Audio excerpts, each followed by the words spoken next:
안녕하십니까. 무민명리 강의록 오늘은 106번째 시간입니다. 실전 사주 풀이 계속 진행해 가도록 하겠습니다. 여러분들 공부하는데 아무쪼록 도움이 되기를 바랍니다. 첫 번째 사주고요.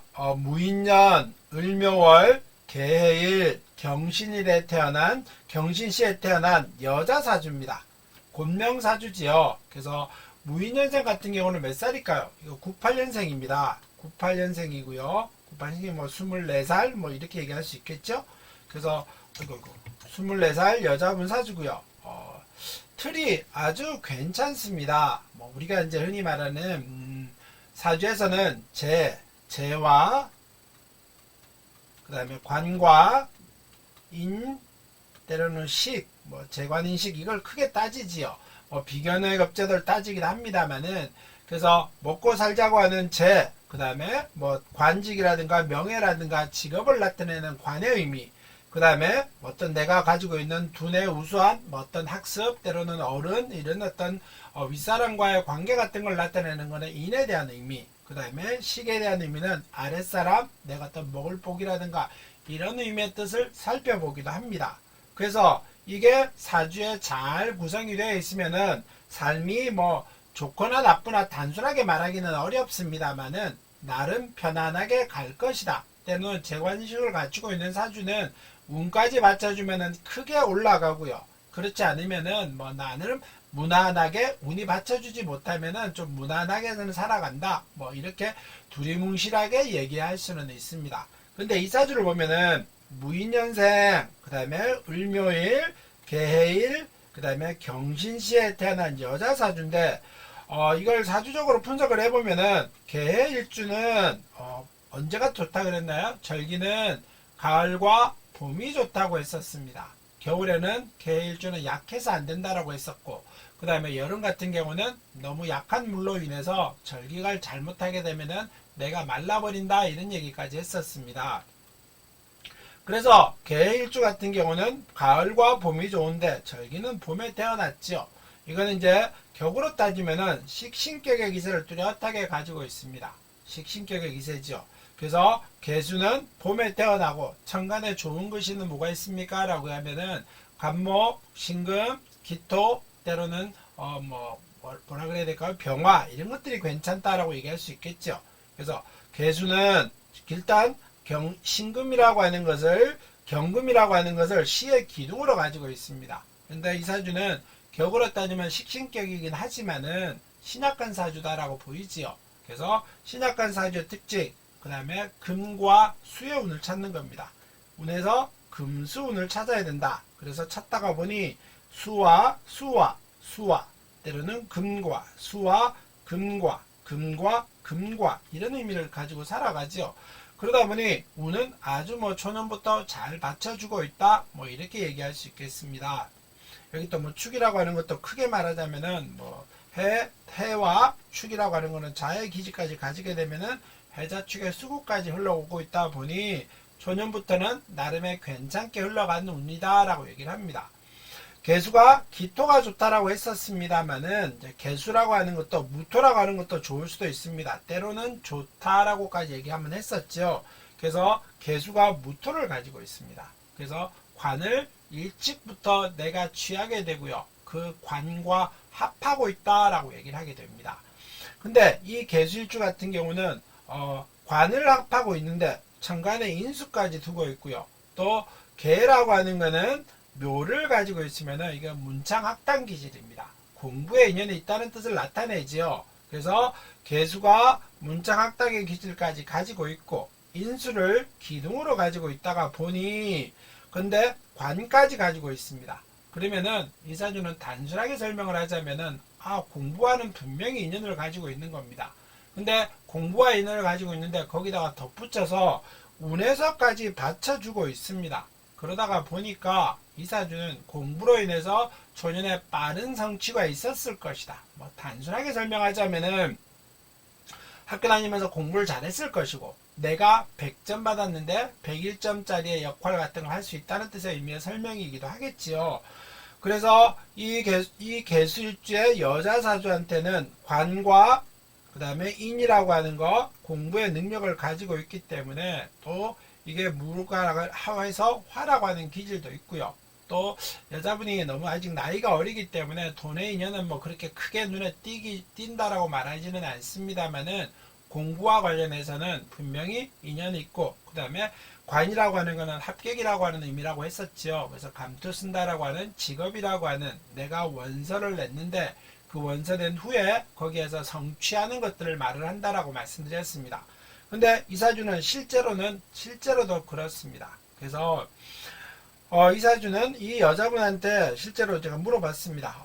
참 틸이 좋습니다. 무슨 일 하시나요? 라고 했더니만 무슨 일 한다고 나오나요? 이렇게 얘기하면서 물어보지요. 그래서 수목 식신격입니다만은 글쎄 과연 식신격일까요? 라고 이렇게 임묘진이라고 하는 진은 없습니다만은, 그래서 이런 경우는 상관의 기세까지 보인다라고 말을 합니다. 상관격이다라고 말하기는 어렵겠지만은, 그래서 격은 식신격이긴 하지만은 이 상관의 기세가 초년의 역할을 하겠다라고 보죠. 그래서 약간의 의심이라든가 때로는 어떤 도전적인 질문 이런 걸 하기도 합니다. 그래서 뭐 하는 사주일까요? 뭐 할까요? 라고 저한테 차라리 되물었었습니다.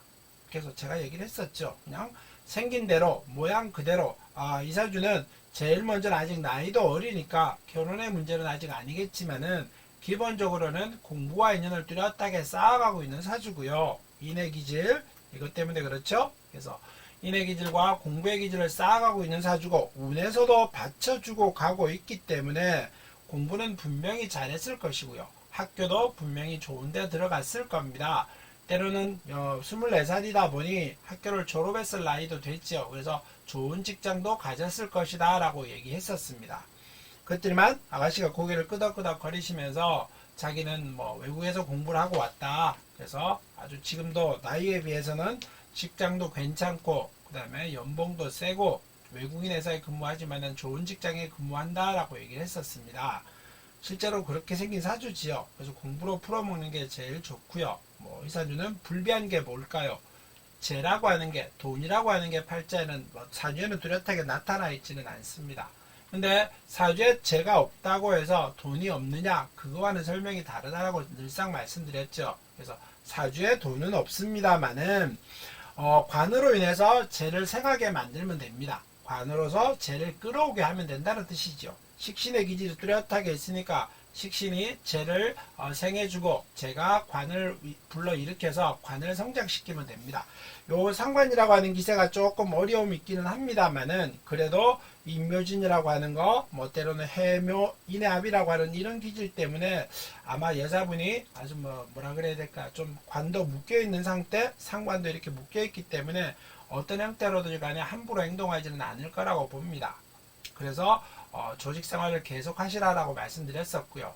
또 전에 이제 이런 얘기를 한번 했었습니다. 천간에 합이 있다. 그래서 무게합이 있다라고 얘기하고 을경합이 있다라고 얘기하죠. 천간에 합이 있는 사람들은 대체로 대인관계가 원만하다라고 했었습니다. 근데 이 사주도 실제로 사람을 만나서 얘기하고 이러는데 아주 좋다라고 직장은 좀 그렇고요. 그래서 좋은 직장을 가지고 아주 대인관계도 원만하고 사람도 잘 지내고 있고, 때로는 이제 수목 상관격 같은 경우는 대체로 연예인 기질도 좀 있기 때문에 미모도 상당했다라고 기억하고 있습니다. 거기다 조금 덧붙여서 얘기를 하자면은 제일 먼저 일어날 게 이제 관이라고 하는 것이 먼저 일어나지요. 그러다 보니까 이제 지금 혹시 사귀는 사람이 있습니까? 때로는 결혼에 대한 얘기가 오가지 않나요? 이렇게 한번 툭 던졌었는데, 그래서 무게합이 천간에 있는 사주들은 좋은 남편과 인연을 맺는다라고 했었죠. 그래서 조금 나이 차이가 나는 남편과 인연을 맺는다라고 했었고, 좋은 남편과 인연을 맺는다라고 했었고, 단점은 흔히 말하는 신데렐라 팔자다라고 무게합이 있는 사주에서는 그렇게 얘기를 했었었는데, 단점이라 그러면 뭐라 그랬나요? 신데렐라는 오래 가진 않죠. 그래서 그 문제를 얘기를 한번 했었습니다. 그래서 실제로도 그런 어떤 관계 인연을 맺고 있다라고 얘기하지요. 그래서 남자분이 크게 말하면은 직장도 좋고 흔히 말하는 증을 가지고 있으면서 좋은 관계 인연을 맺어가고 있는데, 말 그대로 좀 나이 차이가 좀 나고, 그래서 나이 차이가 좀 나고, 그 다음에 자기 아직 너무 어려서 남자분이 그렇게 나이가 많지는 않은데 남자분이 나이가 좀 있기 때문에 결혼을 했으면, 올해는 아닙니다만은 뭐 빠른 시간 내에 결혼을 했으면 좋겠다라고 얘기하고 있는데, 자기는 아까 얘기했죠. 뭐 난 좀 캐리어도 좀 발휘하고 싶고 능력도 발휘하고 싶고 뭐 이렇게 얘기를 하면서 결혼을 조금 서둘거나 이는 조금 미루고 나이가 너무 어리기 때문에 그런 듯이 얘기를 했었습니다. 뭐 그렇게 상담을 했던 기억이 나는 사주입니다. 아주 틀이 괜찮은 사주죠. 다른 사주 또 하나 더 볼까요? 하나 더 넘겨보겠습니다. 이제 임신년, 경술월, 이모일, 을사일에 태어난, 이거는 남자 사주입니다. 임신년은 우리가 92년생이지요. 92년생 남자고, 이거는 그럼 우지마로 따지면 뭐 30살 뭐 이런 식으로 얘기할 수 있습니다. 그래서 이 사주도 보면은 남자분 사주죠. 남자분 사주가 임수는 언제가 좋다 그랬나요? 여름이 좋다라고 했었고 봄이 좋다라고 했었습니다. 절기를 가을에 태어났죠. 그래서 절기를 잘 타지는 못했다라고 얘기할 수 있습니다.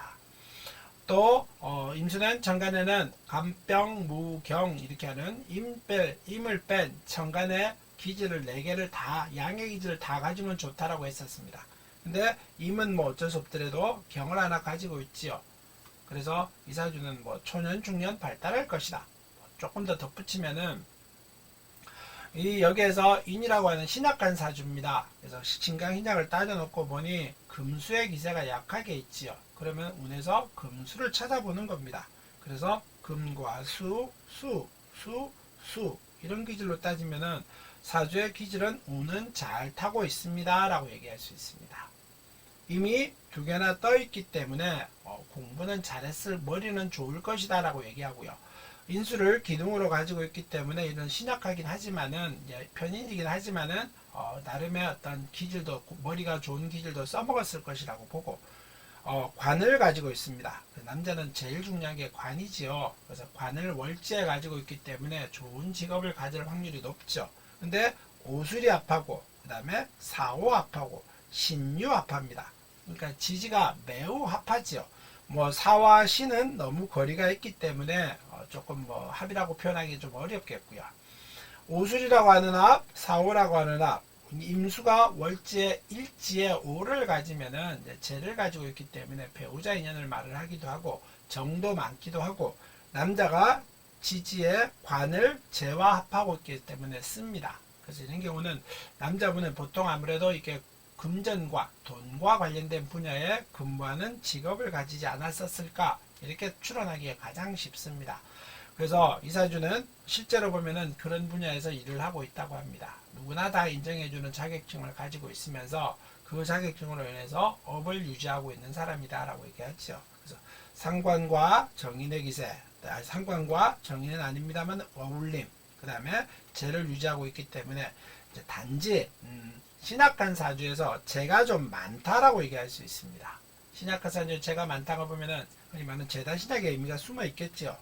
그래서 재단 신약의 의미가 숨어 있으면은 뭐라 그럴까, 기본적으로 이루어지는 것이 4개 있다고 했었죠.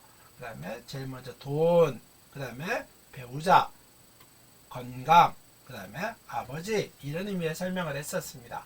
그래서 남자분은 30살이긴 하지만 아직 뭐 결혼의 얘기는 오가고 있는 상황은 아닙니다만은 결혼을 빨리 하고 싶다라고 얘기했었습니다. 근데 권하고 싶지는 않다. 그래서 빨리는 하시지 마시고요. 운으로 따지면은 올해 신축년, 때로는 이민, 계묘, 갑진, 을사, 병원년생, 그러면 앞으로 한 4, 5년 정도 지나야겠죠. 2016년 정도 되다 보니 좀 더 있다가 30대 중후반으로 가서 결혼의 얘기를 한번 나눠보십시오 라고 얘기를 했었습니다. 그래서 이 재를 많이 쓰고 있는 이런 사주에서 실제로 이 사람 같은 경우는 아마 평생에 크게 문제는 없을 거라고 보는데, 이제 단지 단점이라 그러면은 신약간세 사주에 재를 많이 가지고 있다가 보니 이 운의 흐름이 이때부터는 받쳐주고 있지는 못합니다. 신약간세 금수의 운을 찾는다라고 말씀드렸었는데 받쳐주지고 못하고 있으면서 또 인이 오니까 인호술의 화국이 더 강해지지요. 때로는 인이 오니 인사신의 형살까지 더 강해집니다. 그러다 보니 이 32대운 때 갑인대운이 왔었을 때 이 사람은 좀 어려움을 겪을 것 같이다, 이렇게 전 추론합니다. 그래서 결혼을 좀 늦게 하십시오 라고 말씀드렸고요. 뭐 30대 초중반도 뭐 그렇게 빠르다라고 말씀을 안 드렸습니다. 좀 더 늦게 하셔도 됩니다. 이런 듯하게 얘기를 나눴던 것 같은 기억이 있습니다. 그래서 사주의 틀은 아주 괜찮은 틀과 운을 받치고 있기는 한데, 재관인식이라고 하는 틀에서 보면은, 근데 이 의미로 따지면은 뭐 운에서는 그렇게 받쳐주지 못하고 신약한 사주에서 그런 흐름을 가지다가 보니 어려움을 겪을 것 같은 것이 뚜렷하게 30대 40대 운이 나타납니다. 그래서 좀 조심해서 지내십시오, 이렇게 얘기했던 기억이 나네요. 오늘은 이 앞에 있는 사주 하나와 이제 무인연생 사주와 뒤에 있는 임신연생 사주의 두 개 설명을 한번 해봤었습니다. 그래서 조금 더 뭐 추가로 궁금하신 내용이 있으면은 여기서 이제 좀 더 상세하게 들어가게 되면은 개인적인 얘기들이 좀 나올 수 있기 때문에 그렇게 얘기하기는 어렵고요. 그래서 크게 의미의 틀을 가지고 한번 보겠다, 이런 뜻에서 얘기를 한번 나눴습니다. 오늘 수업은 여기까지 마무리하겠습니다. 조금 다음에 또 충실하게, 때로는 넉넉하게 많은 얘기들을 담아서 영상을 올리도록 하겠습니다. 감사합니다.